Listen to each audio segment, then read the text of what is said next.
K-pop Demon Hunters. If you have internet access like at all, then you've heard of this movie, and pretty much everyone loves it. And that's where I come in. I did not like it all that much, and I have my reasons, which I will get into in this video, but I did enjoy it. But for some reason, almost every reviewer has very little, even slightly negative things to say about it. But on a real note, people have treated this movie like it's the best thing to happen to animation. I've deadass heard people call it a cinematic masterpiece, or the best thing they've watched in a long time. And they must not watch a lot of stuff. And as for the success of the movie, let's just say it was broken records. It's created by Sony, and yeah, they crushed Disney. You know the rest. Now, I went into this movie expecting a masterpiece. Okay, I wasn't really expecting a masterpiece, but I was expecting something really good because the hype was off the roof. Some people said it's better than like all the Pixar movies in recent years. That includes Soul, Luca, Elio, Turning Red, Elementals. So yeah, I had some expectation. Now overall, the movie felt like it lacked any real depth, and it also didn't offer anything different story-wise, but it is a fun and enjoyable watch as long as you don't take it too seriously. I don't think it was trying to be super deep, so I understand mostly. K-pop Demon Hunters is about a K-pop group called Huntrix, consisting of Rumi, Mira, and Zoe, who are also demon hunters, and their goal was to complete the Hunmoon, which is a barrier separating the human and the demon world. But then the Saja Boys come along, and they're a K-pop group who are secretly demons, and their goal is to weaken the Hunmoon by stealing Huntrix fans. Now let me start with what I liked. Obviously the animation, but I could already see it was great from the trailers. But what stood out to me was the way it kind of skipped frames sometimes. I don't know anything about animation, but I like the art style. Also, the character designs were like really good, especially for Zoe.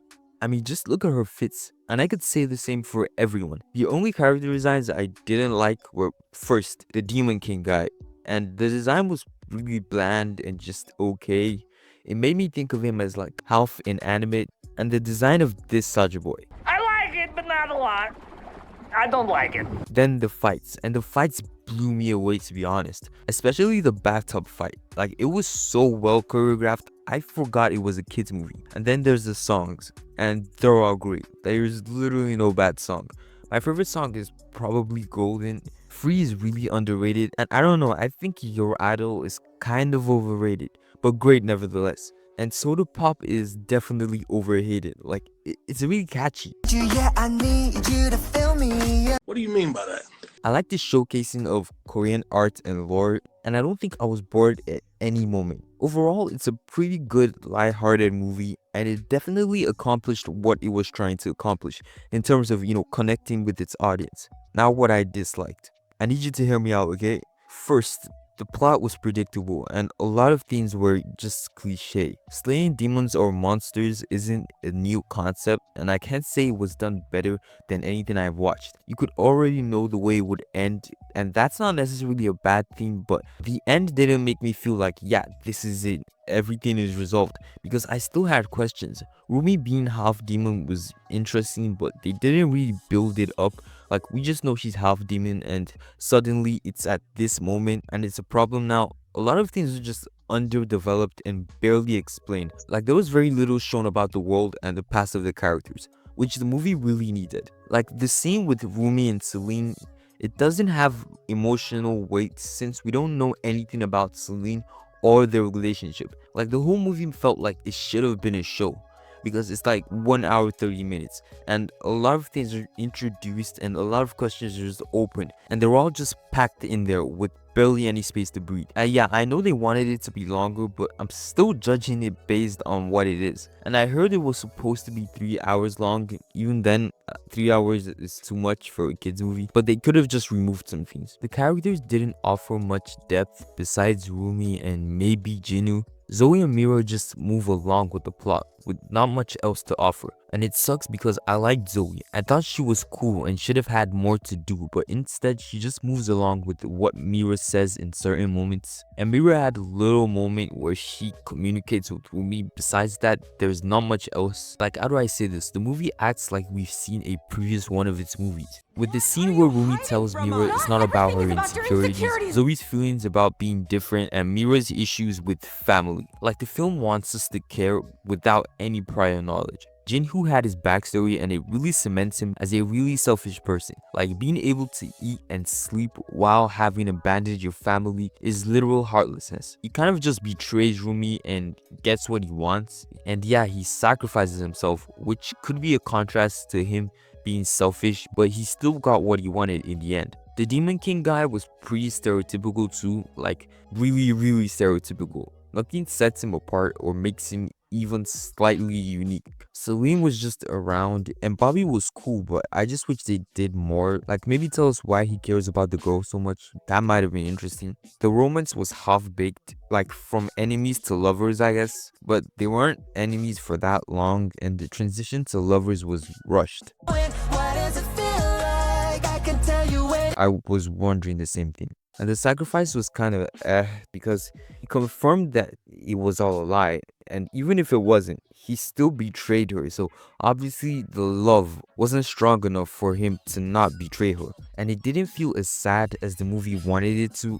Like I said, there wasn't enough depth. And one of the biggest problems with the movie for me was this scene. Now we know Rumi was born half demon, and that's not her fault. She was basically groomed to see herself as something to be fixed and to never tell Mira and Zoe. But when Mira and Zoe find out, they literally prove her insecurities right. They do not accept her and they actually raise their weapons at her. Like I get that they might be mad that she was working with Junie and she was hiding things from them, but that is no reason to just shun her completely, especially when it's implied that they've been friends for a while. It's kind of frustrating and it really makes me want to know what message they were going for. And they also never addressed this again. They're just back to being best friends, I guess. The dialogue was good for the most part, but sometimes it felt kind of off. Everything is at stake, and we just need to get through this together. And the humor was alright, but it felt like it was trying a bit too hard to be quirky or cool sometimes, which is why people on TikTok call it cringe. But they call everything cringe on that app. But I think kids will find it funny though. And I mentioned that there were some things that didn't make sense and were just unanswered, so I'm just gonna speedrun it. Do the people know demons exist or not? Because like literally they've been shown that, but they don't act appropriately to that information. And also, how did Rumi just turn around and accept herself? Like at one point she's begging to be slayed and the next point she's accepted herself. Also, in the beginning of the movie, they try to keep a low profile when going outside, but at the end it suddenly doesn't matter. If demons are capable of good like Jinyu showed, then why kill them? Rumi literally asks if Kima is controlling a demon and that plot point is thrown out the window. Are you a prisoner too? Is Kima making you do this? And yeah, I'm done with what I liked and disliked. And if I were to rate the movie overall, I'd give it a 6.5. It's a good, enjoyable watch. And I know it wasn't meant to be deep, but there are mistakes that the movie could have avoided, even if it wasn't trying to be deep. Lastly, I wanted to talk about the external factor with this movie and why nobody talks about its problems. When I checked the reviews on IMDb, this was the first thing I saw. Why is this the first thing I see? There's this thing where it's always a comparison between Disney or Pixar and how Sony is doing so much better. I mean, Inside Out 2 broke the ultimate record, but tell yourself what you want. But that is actually affecting the public perception of Elio, which is a pretty good film, but its flaws are more highlighted, and K-pop Demon Hunter's flaws are barely highlighted, and it's all because of an agenda. Like from YouTube alone, you already know about the issues with Elio's production and little things like bean mouth, which will make people perceive it badly when that shouldn't even affect the final product. I mean, K-pop Demon Hunters was in production for 9 years, but no one brings it up to bring down the movie, and everyone wants to make K-pop Demon Hunters the standard for animation from now on. Like, look Disney, do this. But when you bring the Spider-Verse movies, the Michelle vs. the Machines, Vivo, and Wish, apart from animation and spectacle, it is literally the least impressive movie here. But all the movies are good though. My point is Sony can and has done better on a writing and emotional aspect. But now we're praising Sony for delivering a product that's not as good. Please don't take it as me hating on the movie. Definitely go check it out if you haven't. You would probably enjoy it more than me. The hype kind of just made me go into the movie a certain way. Some people are gonna watch this video, heck, just read the title and just smash that dislike button, and there's nothing you can do about it. Actually, there is. You can support me instead by subscribing and liking, and maybe help me get to 1K. I'd really appreciate it. Thanks. Comment down below your thoughts on maybe something I said or just your thoughts on the movie.